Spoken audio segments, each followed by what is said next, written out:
Order! Order! You are an incorrigible delinquent at times. Behave yourself, man!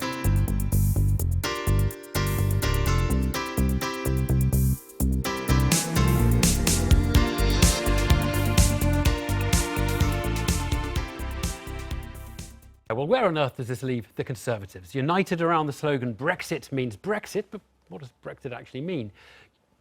United around the vision for the disadvantaged? United around the socially liberal agenda for same-sex marriage and the like that got a mention in Downing Street today?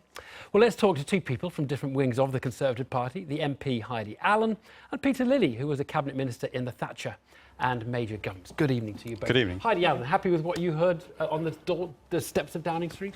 It feels like the Conservatives reborn. I could not believe what I was hearing from Theresa May. I'm so excited. It feels like everything I said in my maiden speech, and this is a new era. This is new Conservatives, and I think it's brilliant. Everything she said. And you had actually been in the referendum campaign, I think, or the leadership campaign, a bit rude about Boris Johnson, and who's now suddenly back. He's Foreign Secretary. In a different role. You know, I wasn't rude about him. I just felt that his intentions were not actually around the country and whether Brexit was the right thing, just about whether he wanted to be leader. And I didn't feel he was the right man to be leader, so I'm absolutely delighted. So he isn't leader, so you can be happy. You're on board. Everybody's on board. Are you on board, Peter Lilly? I was confiding in you earlier that I'm unusually euphoric. I don't do euphoria normally, but actually I feel that we're now heading in the right direction. We can unify as a party. We can get on with it. And I think she's created a structure which will enable us to speed up the process far more than people are expecting. Let's come to Brexit in a minute. I mean, when she spoke about the nasty party, right, all those years ago, 2002, many would say she was really talking about the tone and the policies, some of which were associated with you as the welfare and social security in the 90s. Are you happy that the journey the party's taken through David Cameron to the tone she struck today, you're completely happy with that? Yes, very much so. And I dispute what you say about being associated with me, but I think we ought to be a party whose focus is on those who can least help themselves.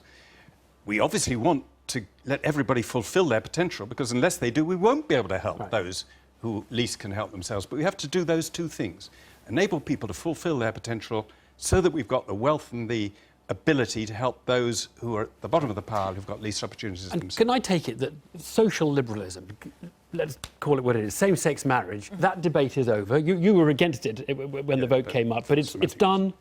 Everybody seems to be accepting that now. I hope so, the yes. Conservative Party is a socially liberal party. What about the economic liberalism? Because we think of the Conservatives as being deregulators. Today we were hearing, you know, workers' rights, all these kinds of things are well back on the agenda. You're comfortable with that? Is that the party you join? Why can't we do both? Well, because one involves more regulation and one involves less regulation, and they may be in conflict. But it's about finding the right amount for the right context, isn't it? And, you know, saying that you're the party that wants to over-regulate everything or under... The world isn't like that now, and I think we have to be flexible. And, you know, I think with this real change in leadership now, I was so pleased to hear Theresa talking about some of the more difficult things for a Conservative Party typically to get a hold on, but we have to do it. And the journey that you described to Peter just then, yes, we, I think, have come through it. What we need to do now is convince the people that we've come through it and that we're sincere about it. And that will be harder, but I think it's perfectly doable. OK, well, we're all social liberals now, was the phrase we just had. Are you not still an economic liberal? Do you not fear that national living wage at £9, some of the talk about other stuff is... Well, I always believed you either had to have a minimum income guarantee or a minimum wage. And we had a mixture of the two, which is rather silly. Now we've moved to having a living wage, and that should be the basic protection for people in work. And I think that's very, very acceptable. But I never believed you could have neither. Right. Right. So, I mean, you are sounding all in harmony with everything you've heard. I'm sorry, that's very disappointing. No, it's not. It's fine. It's fine. No, because I'm trying to get clear in my head just where everybody is. But doesn't it just show how we had to get the right leader? Somebody that had been so neutral during this referendum campaign that could do exactly what we're experiencing now, bring both sides together, and not everyone. OK, now I don't want to intrude on the. I don't want to poop the party that you're having, but let's just talk about Brexit, because actually the three Brexit leaders who are now the Liam Fox, Boris Johnson, David Davis, who are leading the Brexit management process. I don't know if they all have the same vision of Brexit. Just, Peter Lilly, what is the minimum Brexit that means Brexit? Well, it was about taking back control of our laws, our money and our borders. So we have to do those things. I hear lots of discussion about negotiation. There will have to be some negotiations, probably after we've left. There are lots of decisions about lots of complicated issues, but we have to make those decisions. And what I hope, she's created a structure, she put David Davis there. I hope she personally will lead the process in a way Ted Heath led the opposite process. And he had Geoffrey Rippon under him with powers to knock heads together in the different departments. I hope David Davis will have that delegated power from her to drive it through so that we can get it done quicker, because the one danger we face is uncertainty. And the sooner we can have it done, the less uncertainty. Right. The new Chancellor, Philip Hammond, suggested that it would take 6 years. I think that's one reason why he'll be a much better Chancellor than Foreign Secretary. Right.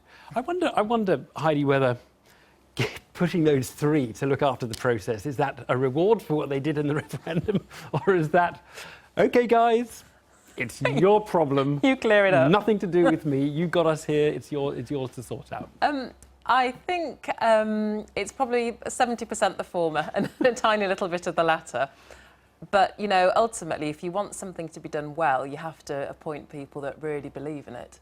And, you know, Theresa is, I think, recognises her strengths in leadership. And, you know, it's having the right team, isn't it? And you delegate responsibility to the people with those skills. I wonder, Peter Lilly, whether if they don't get remotely what they've written they are going to get. What have they written? Well, David Davis has written a big piece on what he's going to achieve. If he doesn't get close to that, and there are people who are sceptical that he'll be able to, do we then have to have another referendum or election on the deal that emerges, or we just take what we're given? Well, no, and it certainly wouldn't depend on David Davis actually achieving what he's written in one article. Right. The referendum result was clear. We've got to deliver it. And there isn't too much doubt about that delivery. We also have to go into any negotiations on trade, which the Trade Commissioner in the EU has said will take place after we've left, which is probably right.